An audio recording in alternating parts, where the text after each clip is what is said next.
So hey guys, welcome back in a new video. तो guys, हमारा चल रहा था पीओसी 3 जो कि फोर्थ सेम में हम स्टडी कर रहे थे। तो इसके हमने कुछ लेक्चर्स कंप्लीट करे थे यूनिट नंबर 1 के। तो आज उसी को कंटिन्यू करते हुए थर्ड लेक्चर होने वाला है ये पीओसी 3 का। तो आज हम देखने वाले हैं नोमेनक्लेचर ऑफ ऑप्टिकल आइसोमर्स। देखो, इससे पहले मैंने ऑप्टिकल आइसोमर्स क्या होते हैं, ऑप्टिकल एक्टिविटी क्या होती है, ये सब बता दिया।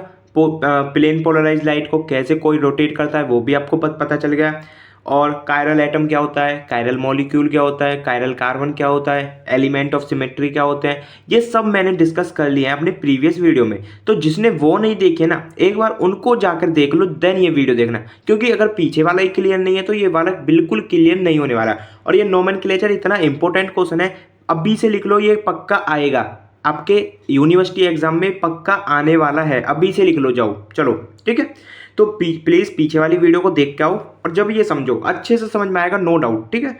अब कोशिश यहाँ पर ये करना, जो मैं बोल रहा हूँ उस पर ध्यान देना, क्योंकि मैं यहाँ पर लाइन टू लाइन अब नहीं समझाऊंगा, क्योंकि उससे वीडियो काफ़ी लंबी हो जाती है और आपका टाइम भी वेस्ट होता है, ठीक है। तो जो बात लिखी हुई है मैं वही समझाऊंगा, बस थोड़ा सा जल्दी जल्दी, ठीक है। तो ऐसे नहीं स्पीड ज़्यादा करूँगा, बस ये है कि लाइन टू लाइन एक एक वर्ड नहीं पढ़ूंगा। अब मैं मतलब समझाता हुआ जाऊँगा, और आप ये नोट्स वगैरह सब मेरे व्हाट्सअप पर ले सकते हो। जिसको ये नोट्स चाहिए, आप डिस्क्रिप्शन में मेरा नंबर है, आप कॉन्टैक्ट कर सकते हो वहाँ पर, ठीक है। तो देखो, नोमेनक्लेचर यानी कि किसी की नेमिंग करना। नोमेनक्लेचर इतना तो आप सीख चुके हो ना अभी तक कि नोमेनक्लेचर माने किसी भी चीज़ की नेमिंग करना। अब यहाँ पर किसका नोमेनक्लेचर बोल रहा है, वो ऑप्टिकल आइसोमर्स का। तो हम ऑप्टिकल आइसोमर्स का नेमिंग सिस्टम देखेंगे, मतलब उसका हम नेम कैसे दे रहे हैं, ठीक है। सो इसके होते हैं बेसिकली दो सिस्टम होते हैं। पहला है रिलेटिव कॉन्फ़िगरेशन, जिसमें हम DNL सिस्टम ऑफ नोमेनक्लेचर ये बोलते हैं हम इसको। अभी सिर्फ नाम देखो, बाद में देखेंगे। और सेकंड है एब्सोल्यूट कॉन्फ़िगरेशन, जिसको हम RNS सिस्टम ऑफ नोमेनक्लेचर कहते हैं। देखो, दोनों ही काफ़ी ज़्यादा इंपॉर्टेंट होते हैं सिस्टम, और मैं बताऊंगा इनमें क्या और ज़्यादा इंपॉर्टेंट है, ठीक है। तो वही फर्स्ट स्टार्ट करते हैं, DL system of nomenclature of optical isomerism. देखो, पहले थोड़ी सी हिस्ट्री की बात कर लेते हैं। ये पहली बात तो सबसे ओल्डेस्ट सिस्टम है हमारा नोमेनक्लेचर का इनैंसियोमर्स के लिए। देखो, पहले क्या हुआ था, कुछ अमीनो एसिड और कुछ कार्बोहाइड्रेट्स के इनैंसियोमर्स फाउंड करे गए थे। तो उनके नेमिंग के लिए जो सबसे पहले पुराने दिनों में जो मेथड यूज करा गया था ना, वो DL सिस्टम ही यूज करा गया था। इसलिए यहाँ पर यही लिख रहा है कि this is the one of the most oldest method system of nomenclature for enantiomers of amino acids and carbohydrate, ठीक है। और ये डेवलप किसने करा था, ये करा था फिशर एंड रोजनएफ ने 1900 के करीब में, ठीक है।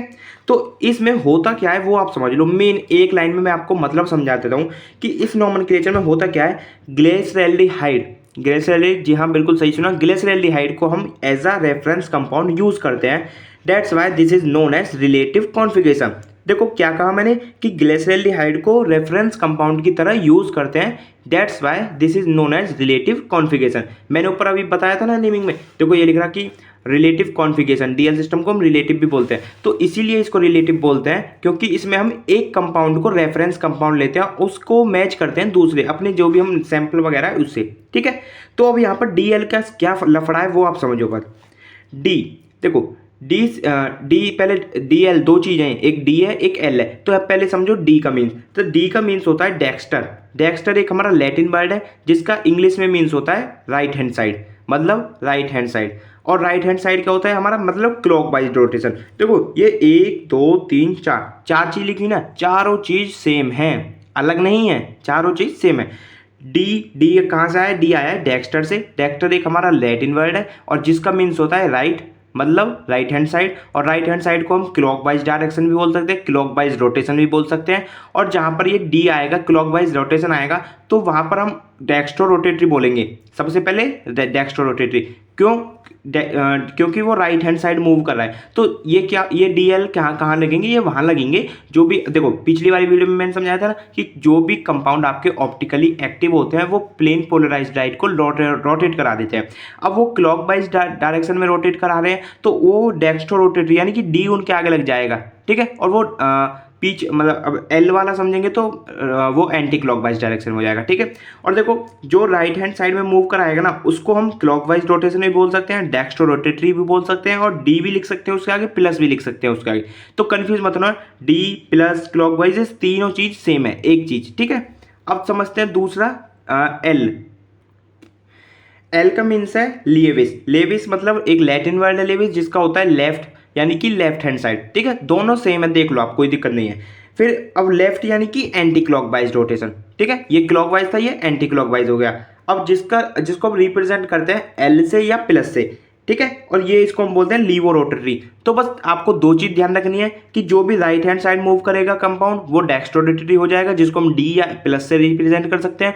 और जो एंटी क्लॉकवाइज डायरेक्शन में रोटेट करेगा, उसको हम लीवो रोटरी बोलेंगे, और उसको एल और माइनस से रिप्रेजेंट कर सकते हैं। बस दो चीज है इसमें। ठीक है, देखो ग्लिसरॉल्डिहाइड हमने एग्जाम्पल लिया था ना, तो उसको ही देख लो। चलो, ये ग्लिसरॉल्डिहाइड का मॉलिक्यूलर फॉर्मूला है, स्ट्रक्चर फॉर्मूला है। तो देखो अब ये इसको हमने नेम दे रखा है, इसको हमने नेम किस बेस पे दिया है, OH के बेस पे। तो ये नेम हम किस तरीके से दे रहे हैं, ये भी अभी आके समझने वाले हैं। बस यहाँ पर अभी इतना समझो कि ये एल ग्लिसरॉल्डिहाइड है, क्योंकि ये लीवो रोटरेटरी है, क्योंकि ये एंटी क्लॉकवाइज डायरेक्शन में मूव कराएगा प्लेन पोलराइज्ड को। और ये डी ग्लिसरॉल्डिहाइड है। देखो दोनों चीज सेम है, ग्लिसरॉल्डिहाइड ही है दोनों, बट ये एल ग्लिसरॉल्डिहाइड है, ये डी ग्लिसरॉल्डिहाइड है। ठीक है, तो आगे समझ में। अब देखते हैं थोड़ा फिशर प्रोजेक्शन। तो फिशर ने एक प्रोजेक्शन दी थी।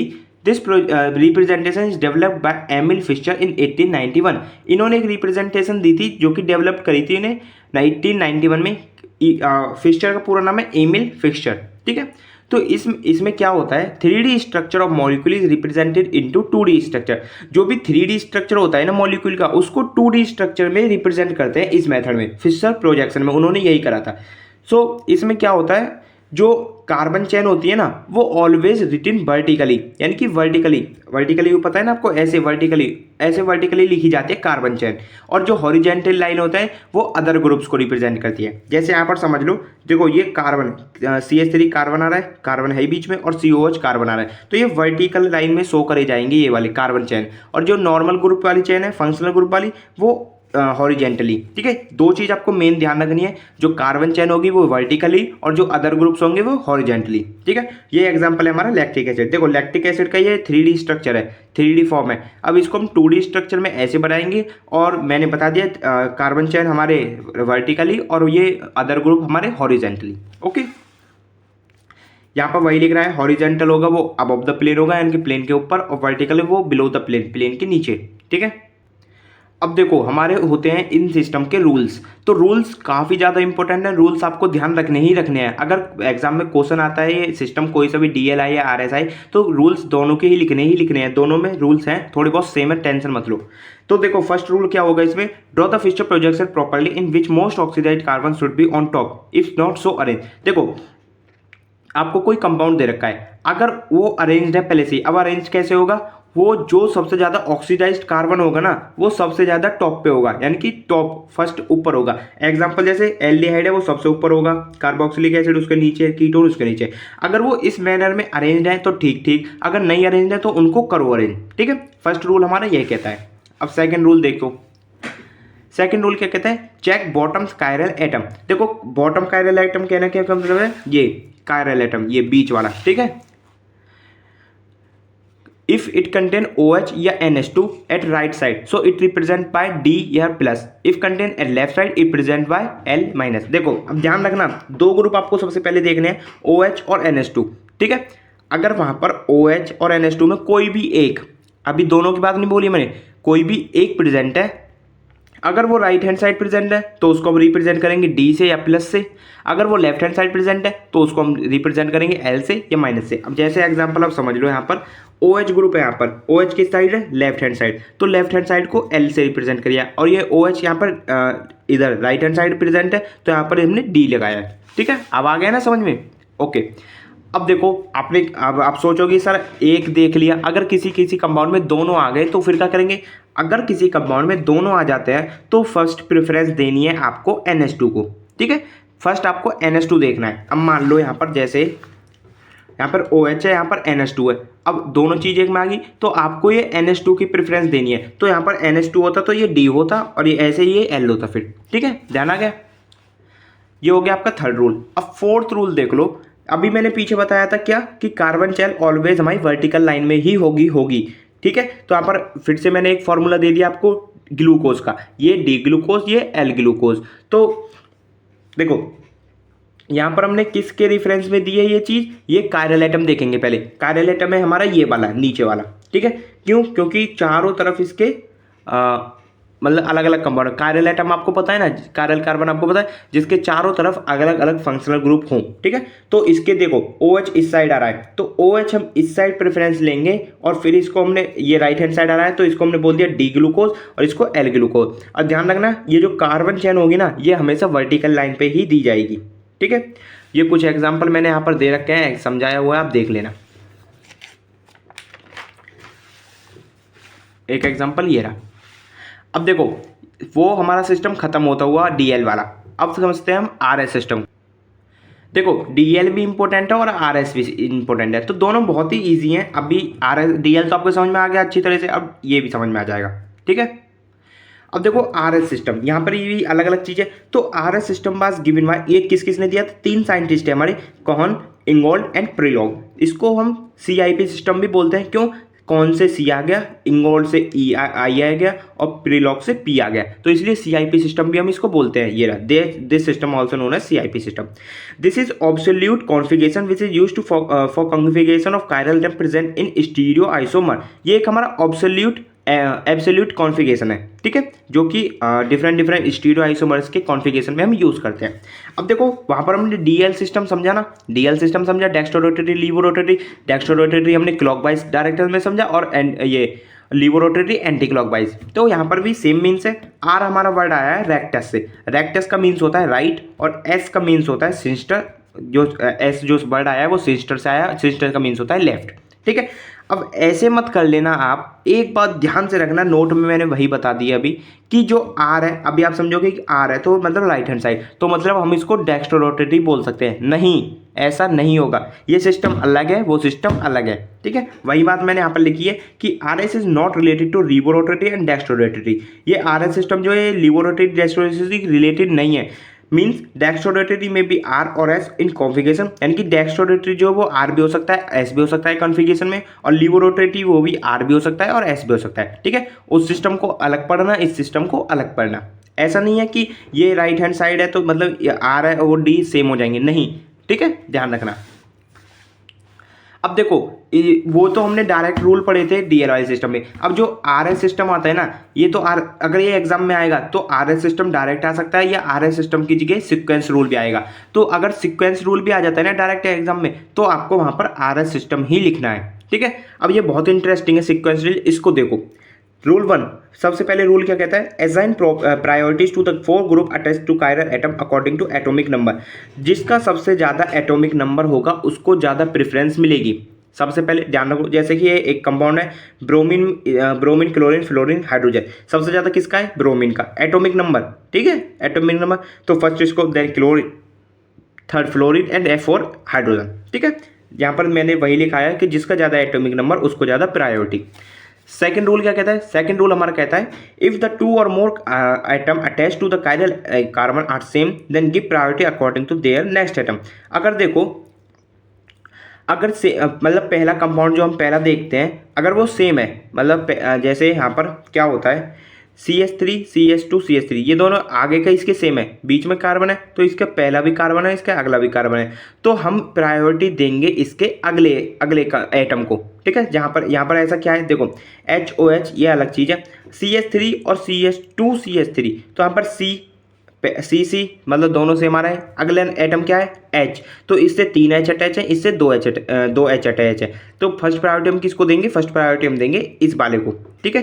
क्यों? क्योंकि देखो यहाँ पर 3 हाइड्रोजन ही अटैच है और यहाँ पर 2 हाइड्रोजन प्लस 1 कार्बन अटैच है, तो प्रायोरिटी किसको मिलेगी? इस वाले को, ठीक है। अब OH का सबसे ज़्यादा हाई एटॉमिक नंबर है, तो 1 इसको, 2 इसको, 3 इसको, 4 इसको, ठीक है। आगे समझ में।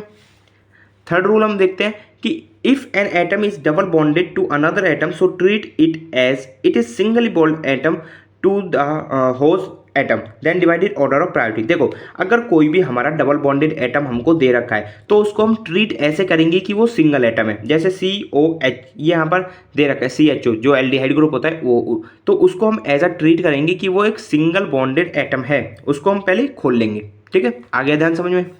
नेक्स्ट समझते हैं रूल। फोर्थ रूल है हमारा isotopes of higher atomic weights get higher property. जो देखो कुछ हमारे आइसोटोप्स होते हैं ना, जैसे हाइड्रोजन के होते हैं 3H1 1H1 2H1 3H1, तो सबसे ज़्यादा एटॉमिक वेट वाले को हायर प्रायोरिटी हम देंगे, जैसे 3H1 को सबसे ज़्यादा मिलेगी इसमें। फिर है फिफ्थ रूल हमारा, if the lowest priority group H is on vertical line. अब यहाँ पर देखो मोस्ट इंपॉर्टेंट है अब फिफ्थ रूल और सिक्स्थ रूल, ध्यान से समझना, बिल्कुल ही ध्यान से, ठीक है। अगर हमारा लोएस्ट प्रायोरिटी ग्रुप, सबसे लोएस्ट प्रायोरिटी ग्रुप कौन से होता है हमारा H, क्योंकि H का एटॉमिक नंबर हमारा 1 होता है, सबको पता है, तो ये सबसे ज़्यादा लोएस्ट प्रायोरिटी ग्रुप होता है। अगर ये वर्टिकल लाइन पे होता है, ध्यान रखो, अब समझना थोड़ी सी बात, अगर ये वर्टिकल लाइन पे होता है, वर्टिकल लाइन यानी कि ये लंबी लाइन, ठीक है, तो यहाँ पर देखो वर्टिकल लाइन पे है, तो क्या होगा वो समझो। यहाँ पर फर्स्ट केस में देखो रोटेशन क्या होगा, फिर 1 2 3 इज एंटी क्लॉकवाइज, तो यहाँ पर होगा रोटेशन एंटी क्लॉकवाइज। अगर ये वर्टिकल लाइन पे है तो कॉन्फ़िगरेशन होगा फिर हमारा एंटी क्लॉकवाइज, और इसको हम बोलेंगे एस। अगर इसका हम नेमिंग करेंगे ना तो इसके आगे लगा देंगे एस, ठीक है। अब वही अगर देखो ये नंबरिंग जो है, ये नंबर तो हमने अकॉर्डिंग टू एटॉमिक नंबर हमने दे रखा है, जो हमने ये नंबरिंग करी है इसकी 1 2 3 4, तो ये तो हमने उसके फर्स्ट रूल हमने क्या देखा था कि प्रायोरिटी दो उसके एटॉमिक नंबर की वजह से, ठीक है। तो ये नंबर की नंबरिंग वहीं से हमने कर रखी है। तो अब इसको हम जैसे घुमाएंगे तो देखो 1 के बाद 2 ही तो आएगा, 3 थोड़ी आएगा, तो 1 के बाद ऐसे 2 ही लेंगे, तो ये इस वजह से इसकी डायरेक्शन है, ध्यान रखना, ठीक है। आगे ना समझ, अगर देखो इसकी ये वाला ही रोटेशन हमारी क्या होती है, ये हमारी होती है एंटी क्लॉकवाइज, एंटी क्लॉकवाइज होगी तो उसको हम बोलेंगे एस। अब सेकंड में वही आ जाएगा, सेकंड अगर रोटेशन हमारा क्लॉकवाइज होगा तो उसको हम कॉन्फ़िगरेशन को बोलेंगे आर, ठीक है। अब ये कब केस में हो रहा है, इस केस में हो रहा है कि जब हमारा लोएस्ट प्रायोरिटी ग्रुप हाइड्रोजन जो है वो वर्टिकल लाइन में है, ठीक है। तो ये हो गया इतना। अब रूल 6 थोड़ा सा चेंज हो जाता है। अगर देखो हमारा lowest priority group horizontal line पे हो जाता है तो क्या होता है, अगर वो हमारा हॉरिजॉन्टल लाइन पे हो जाता है ना, तो ये दोनों सिस्टम जो थे ऊपर के, ये दोनों चीज़ बदल जाती है। ये तो सिर्फ वर्टिकल लाइन पे था, अभी इसमें दो चीज़ आपको देखनी है कि एक वर्टिकल लाइन पे है या फिर जो हाइड्रोजन है वो वर्टिकल लाइन पे है या फिर हॉरिजॉन्टल। वर्टिकल पे होगा तो ये ऐसे सिस्टम होगा, हॉरिजॉन्टल पे होगा ना तो क्या होगा, देखो एच यहाँ पर हॉरिजॉन्टल है, अगर ये क्लॉकवाइज मूव करेगा तो कॉन्फ़िगरेशन होगा हमारा एस ना कि आर, ठीक है। अब देखो यहाँ पर आप कंफ्यूज मत होना कि देखो मैंने बताया कि क्लॉकवाइज यहाँ पे है तो इसको हम आर बोलेंगे। इसको हम आर क्यों बोल रहे हैं क्लॉकवाइज में, क्योंकि ये जो एच है हाइड्रोजन एटम, ये हमारा इस पे आ रहा है वर्टिकल लाइन पे, और जो इसमें हम जो हॉरिजॉन्टल लाइन पे आ रहा है अगर ये क्लॉकवाइज मूव कराता है तो इसको हम एस बोलेंगे ना कि आर, ठीक है। क्यों, क्योंकि यहाँ पर हॉरिजॉन्टल लाइन में है ये एच।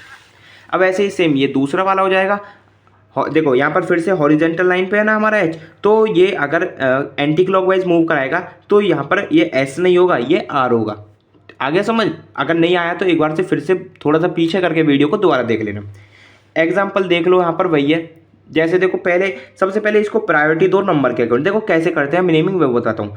पहले प्रायोरिटी देखो, सबसे ज़्यादा प्रायोरिटी किसको दी जाएगी, OH को, देन COH को, देन CH3 को, देन H को। अब एक के बाद दो ही तो आएगा, तो मतलब ऐसे ही तो मूव करेगा। अब ये क्या हो रहा है हमारा, अब इसके बाद देखो हमारा हाइड्रोजन कहाँ है, हाइड्रोजन कहाँ है हमारा वर्टिकल लाइन पे है, ठीक है। अब वर्टिकल लाइन पे है तो ये हमारा अब ऐसे घुमा के देख लो, 1 के बाद 2 ही तो आएगा, तो 1 के बाद जिधर 2 आता है ना तो उसको ऐसे घुमा दो। अब ये कौन सी डायरेक्शन है, ये हमारी क्लॉकवाइज डायरेक्शन। अब क्लॉकवाइज डायरेक्शन में मैंने बताया जब भी वर्टिकल लाइन पे एच होगा और वो क्लॉकवाइज डायरेक्शन में मूव करेगा तो उसके आगे आर लगेगा, आर कॉन्फ़िगरेशन। आगे समझ, तो ये हो गए हमारे DAL और RL सिस्टम। दोनों सिस्टम काफ़ी अच्छे से मैंने बता दिए, काफ़ी अच्छे से डिस्क्राइब करे हैं।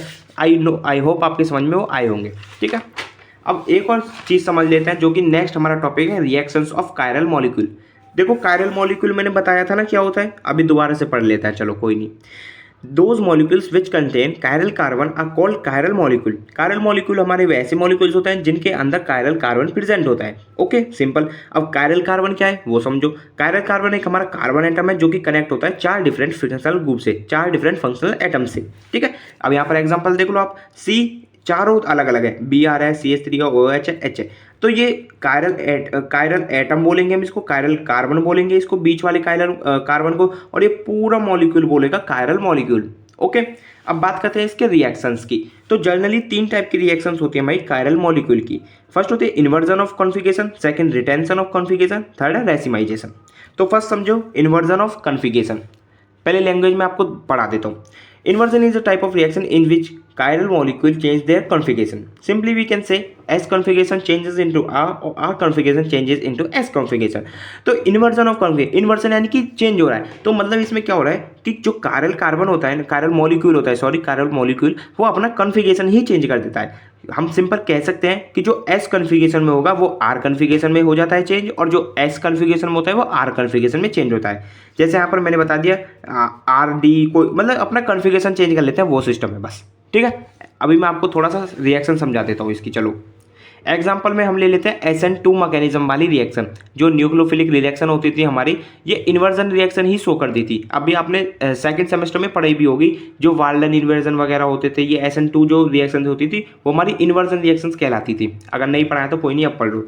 देखो जैसे एक हमारा ये रिएक्शन है, एक हमारा पहला कंपाउंड है एस आइसोमर। अब एस इसको हम क्यों बोल रहे हैं, अब ये पीछे आप नेमिंग वगैरह सब पढ़े आए होगे, आई नो। ठीक है, तो इसका नेमिंग कैसे करोगे, देखो नेमिंग इसका कर लो 2 क्लोरो 2 मिथाइल हेक्सेन। ठीक है, अब इसकी हम NaOH से रिएक्शन कराते हैं तो होता क्या है, देखो CH3 और C2H5 C3H7 और Cl, ये सब के सब ऐसे ही जुड़े रहते हैं, बट यहाँ पर आ जाता है ये OH। ठीक है, एक H से या देखो OH यहाँ पर आ गया। ठीक है, अब ये आ गया तो 5 कार्बन से 5 एटम जुड़ जाएंगे, तो यहाँ पर ये ठीक नहीं रहेगा, कार्बन की वैलेंसी इतनी 4 होती है, तो यहाँ पर ये थोड़े से डॉटेड हो जाते हैं, यानी कि हल्के हल्के, यानी कि दोनों कंपाउंड हल्के हल्के जुड़े रहते हैं। अब यहाँ पर क्या होगा, ये Cl निकलने की कोशिश करेगा, क्लोरीन निकलने की कोशिश करेगा, तो Cl जब निकल जाएगा ना तो ये C2H5 अपना यहीं शिफ्ट हो जाएगा, CH3 ऊपर है ही है OH, और ये C3H7 जो है ना, जो पहले यहाँ पर था वो आके यहाँ पर Cl की जगह शिफ्ट हो जाएगा। अब यहाँ पर क्या हुआ है, आपने क्या देखा कि जो S आइसोमर है वो हमारा R आइसोमर में चेंज हो चुका है। ठीक है, सिंपल आ गया, आगे इतनी रिएक्शन समझ में। In this reaction, an inversion of configuration gives a product with opposite stereochemistry than reactant. अब यहाँ पर क्या हो रहा है, जो इसकी स्टीरियोकेमिस्ट्री होगी ना वो इसकी स्टीरियोकेमिस्ट्री से बिल्कुल अपोजिट होगी, क्योंकि कॉन्फ़िगरेशन ही यहाँ पर चेंज हो चुका है पूरा। P. Walden proved that a substitution reaction had inverted configuration of a carbon molecule. This type of reaction is known as Walden inversion. देखो क्या हुआ था, P. Walden एक हमारे साइंटिस्ट थे, उन्होंने ये इन्वर्जन रिएक्शन दी थी, इसीलिए हम इसको Walden इन्वर्जन रिएक्शन भी कहते हैं। SN2 reactions where backside nucleophilic attack occur are the best example of Walden inversion. मैंने बता दिया SN2 रिएक्शन जो होती है वो बैक साइड न्यूक्लियोफिलिक अटैक होता है उन पे। यहाँ पर मैंने बताया कि बैक साइड अटैक हो रहा है, बैक साइड यानी कि पीछे की तरफ से अटैक है, सामने की तरफ से अटैक नहीं, पीछे की तरफ से अटैक, इसलिए हम इसको वाल्डन इन्वर्जन कहते हैं। SN2 सबसे बढ़िया एग्जांपल है इन्वर्जन हम रिएक्शंस का। ठीक है, अच्छे से बिल्कुल मैंने अच्छे से समझाने की कोशिश करी है, आई नो आपके आ गई होगी। नेक्स्ट रिएक्शन समझते हैं retention of configuration. Retention of configuration, इसको समझो। A few reactions at chiral carbon atom give product that have the same configuration as the starting reactant. Mean in this reaction there is no change in configuration of chiral molecule remains same. मतलब इसमें क्या हो रहा है, कुछ हमारी reactions ऐसी भी होती हैं जो chiral carbon atom जो प्रोडक्ट का कन्फिगरेशन होता है ना, मतलब स्टार्टिंग मटेरियल का जो कन्फिगरेशन वही रिएक्टेंट का सेम, जो प्रोडक्ट हमको मिल रहा है सेम उसका कन्फिगरेशन होगा। मतलब इन वाली रिएक्शन में कोई भी कन्फिगरेशन चेंज नहीं होता है। ठीक है, तो इस वाली रिएक्शन को हम क्या बोलते हैं, रिटेंशन ऑफ कॉन्फ़िगरेशन। मतलब कॉन्फ़िगरेशन का रिटेंशन, यानी कि कोई चेंज नहीं हो रहा है, उसका रिटेंशन ऐसा ही हो जा रहा है। इसमें होता है हमारा फ्रंट साइड अटैक, वहाँ पर क्या हो रहा था, बैक साइड अटैक हो रहा था, यहाँ पर फ्रंट साइड अटैक होता है। तो retention of R butanol with thionyl chloride, conversion of alcohol to alkyl halide. तो क्या यहाँ पर क्या हो रहा है, ये आप समझ नहीं रहा, रिएक्शन सिंपल है, ज़्यादा टाइम वेस्ट नहीं करेंगे। यहाँ पर क्या हो रहा है, जो ब्यूटेनॉल है हमारा एल्कोहल है वो R कॉन्फ़िगरेशन में, तो ये एक एल्कोहल से एक हमारा एल्काइल हैलाइड बन जा रहा है। ठीक है, यहाँ पर OH है, यहाँ पर Cl, सिंपल। ठीक है, इधर समझ में आएगा। तो यहाँ पर क्या हो रहा है, एक एल्कोहल से एक एल्काइल हैलाइड बन जा रहा है, बट उसका कॉन्फ़िगरेशन देखो यहाँ भी आ रहा है, यहाँ भी आ रहा है। तो ये ऐसी रिएक्शन हमारी कहलाई जाती है रिटेंशन ऑफ कॉन्फ़िगरेशन। ठीक है, यहाँ पर देखो वही लाइन लिख रही है, in this reaction the product retain the same configuration as the reactant, so it is retention. ठीक है, आगे समझ में। थर्ड रिएक्शन समझो अच्छे से, रेसिमाइजेशन, यानी कि रेसिमिक मिक्सचर फॉर्मेशन। देखो ये जो रेसिमाइजेशन है ये काफ़ी ज़्यादा ब्रॉडली हमको पढ़नी है अभी नेक्स्ट टॉपिक में, तो अभी यहाँ पर सिर्फ और सिर्फ थोड़ा सा समझो, आगे जाके बहुत ज़्यादा इसको डीपली पढ़ेंगे। Racemization is a type of reaction in which racemic mixture form where chiral molecule gives both inversion and retention in same reaction. देखो क्या हो रहा है, रेसिमाइजेशन यानी कि रेसिमिक मिक्सचर फॉर्मेशन। जो रेसिमाइजेशन है इसको हम रेसिमिक मिक्सचर फॉर्मेशन भी हम बोल सकते हैं। तो यहाँ पर क्या होता है, इस वाली रिएक्शन में हमारा रेसिमिक मिक्सचर फॉर्म होता है। रेसिमिक मिक्सचर क्या होता है? रेसिमिक मिक्सचर एक हमारा मिक्सचर होता है जिसमें हमारे दोनों कॉन्फ़िगरेशन होते हैं, ठीक है, यानी कि दोनों तरह के इनहेंसिमर्स होते हैं। जब हम आगे पढ़ेंगे ना तो समझ में आ जाएगा। तो यहाँ पर क्या होता है, जो इन्वर्सन रिएक्शन हमने अभी देखी है, रिटेंशन रिएक्शन हमने देखी है, तो दोनों रिएक्शन एक साथ होती है इसमें। It mean it give both type of conjugation of enantiomers 50:50, this is called racemization. मतलब दोनों तरह के यहाँ पर रहते हैं। अब मैं एक तरह से बताऊँ कि जैसे कि कोई कंपाउंड है 100%, ठीक है, 100% कुछ है, अब 50% वो उसमें डेक्स्ट्रोरोटेटरी होगा, 50% लीवोरोटेटरी होगा, ठीक है, ऐसे। If the product is a racemic mixture, optically inactive reaction is called complete racemization, means racemic mixture optically inactive। देखो क्या होता है, racemic mixture हमारे ऑप्टिकली इनएक्टिव होते हैं। ध्यान रखना है, ये जीपैट के लिए भी क्वेश्चन है। racemic mixture हमारे ऑप्टिकली इनएक्टिव होते हैं। अब वो इनएक्टिव क्यों होते हैं वो आप समझो। देखो रैसिमिक मिक्सचर मैंने क्या बताया कि कोई भी रैसिमिक मिक्सचर है 100% रैसिमिक मिक्सचर है, ठीक है। तो वहाँ पर क्या होता है, दो होते हैं हमारे, वहाँ पर 50% हमारा होता है डी वाला सिस्टम, यानी कि डी, और 50% होता है हमारा एल, यानी कि एल। अब इसको हम कुछ आप आर एस सिस्टम समझ रहे हो तो आर एस मतलब 50% समझ लो आर है, 50% समझ लो एस है। तो क्या हो रहा है, देखो डी हमारा कोशिश करेगा वो clockwise right hand side move कराए, ठीक है, राइट हैंड साइड मूव कराए। अब ये एल वाला जो लीवोरोटरी है वो क्या मूव करेगा कि वो एंटी क्लॉकवाइज डायरेक्शन में रोटेट कराए। तो क्या हो रहा है, 50% दोनों मूव करेंगे, मतलब ये 50% तक इसको इस तरह डायरेक्शन में घुमा देगा, तो ये क्या करेगा, इसी 50% को इस डायरेक्शन में घुमा देगा। तो मतलब क्या हो जा रहा है कि दोनों से ये एक दूसरे को काट दे रहे हैं, मतलब जितना ये राइट हैंड साइड मूव करा रहे हैं उतना ये लेफ्ट हैंड साइड मूव करा दे रहे हैं। तो इससे क्या हो रहा है, दोनों में क्रॉस हो जा रहा है, दोनों कुछ भी नहीं घूम पा रहा है, ठीक है। तो इसीलिए ये ऑप्टिकली इनएक्टिव होते हैं। अब आ गया समझ में। If one configuration is made a product that means same optically inactive remains, reaction is partially racemisation. तो देखो जब कंप्लीट रेसिमाइजेशन जब होगा कि जब दोनों मिक्सचर होंगे तो प्योर मिक्सचर बनेगा, यानी कि दोनों की हाफ अमाउंट होगी, ठीक है। अगर वहाँ पर एक मेजर प्रोडक्ट है दूसरा माइनर है तो वहाँ पर वो पार्शियली रेसिमाइजेशन हम इसको बोलेंगे, ठीक है। S1 रिएक्शन जो होती है वो रेसिमाइजेशन रिएक्शन दे देती है। यहाँ पर रिएक्शन देख लो, कोई हमारा एक कंपाउंड है, इसकी हम NOH वही रिएक्शन कराते हैं, तो यहाँ पर क्या होता है, इक्वली होता है बोथ साइड। यहाँ पर अटैक होता है फ्रंट साइड से, यहाँ पर अटैक होता है बैक साइड से, ठीक है।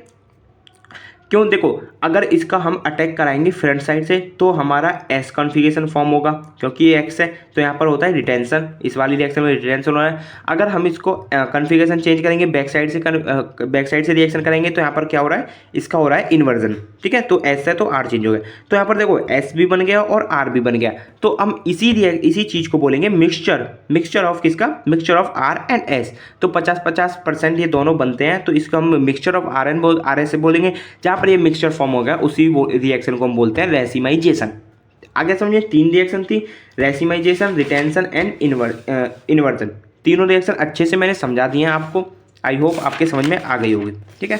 अब देखो नेक्स्ट टॉपिक वही हमारा होने वाला है रेसिमिक मॉडिफिकेशन, यानी कि वही हम समझने वाले हैं कि रेसिमिक मिक्सचर को हम आखिर करते कैसे हैं, इसके मेथड क्या होते हैं बनाने के, फलाना दिखाना, सब इसमें पढ़ने वाले। मज़ेदार है टॉपिक, काफ़ी ज़्यादा इंपॉर्टेंट है, एग्जाम में पक्का आने वाला है रेसिमिक मॉडिफिकेशन। तो ये करेंगे नेक्स्ट वीडियो में डिस्कस, क्योंकि वीडियो काफ़ी लंबी हो जाएगी, फिर आप देखोगे नहीं। तो देखो अगर आपने अभी ये नोट्स चाहिए आपको तो आप मेरे से कांटेक्ट कर सकते हो व्हाट्सएप पर, आपको नोट्स मैं दे दूंगा। और प्लीज़ चैनल को थोड़ा सपोर्ट करें एंड मिलते हैं नेक्स्ट वीडियो में। एंड अगर और सब्जेक्ट के लेक्चर की आपको नीड है तो आप वो देख सकते हो हमारे चैनल पर विजिट करके। तब तक के लिए बाय बाय, टेक केयर, मिलते हैं नए वीडियो में।